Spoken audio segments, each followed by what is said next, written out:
Hello kids, good afternoon. How are you all? Now today let's complete our lesson number 15.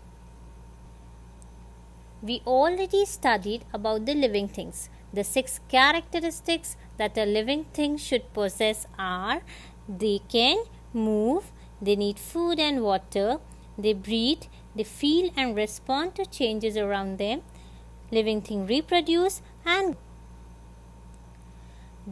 now let's talk about non-living things.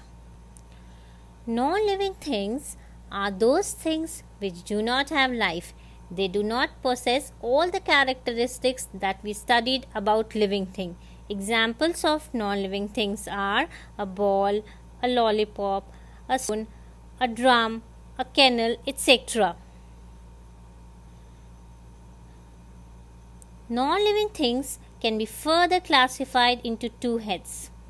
The first one is natural things and the second one is man-made things. Let's study these two separately. Natural things, as the name suggests, are the gifts of nature. They occur in nature and it is impossible for a man to make them, like a mountain or a rock, air, water, soil, sun, moon, etc. But remember children, some natural things are living and I'm sure you know them all.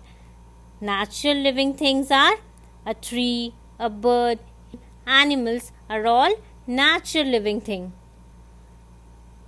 Man-made things on the other hand are those things which are made by man and do not occur naturally. Remember children, all man-made things are non-living. They are made up of different materials. Man makes them for his personal use. For example, a chair or a table which is made up of wood. The paper that we use to write on is made up of plants. The vehicles on which we travel are made out of metals which in turn we get from the rocks.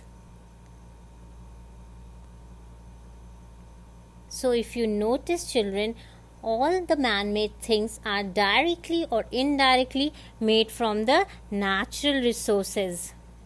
So we should all protect these natural resources because once they are exhausted or finished or completely used up, they cannot be replaced. So now children, in this chapter which we have completed, lesson number 15, we have studied about things which can be grouped under living things or non-living things. Living things which are natural living things are animals, plants, people, etc. Non-living things can be further classified into man-made things and natural things. So that's the end of the chapter. I hope you have understood. Thank you.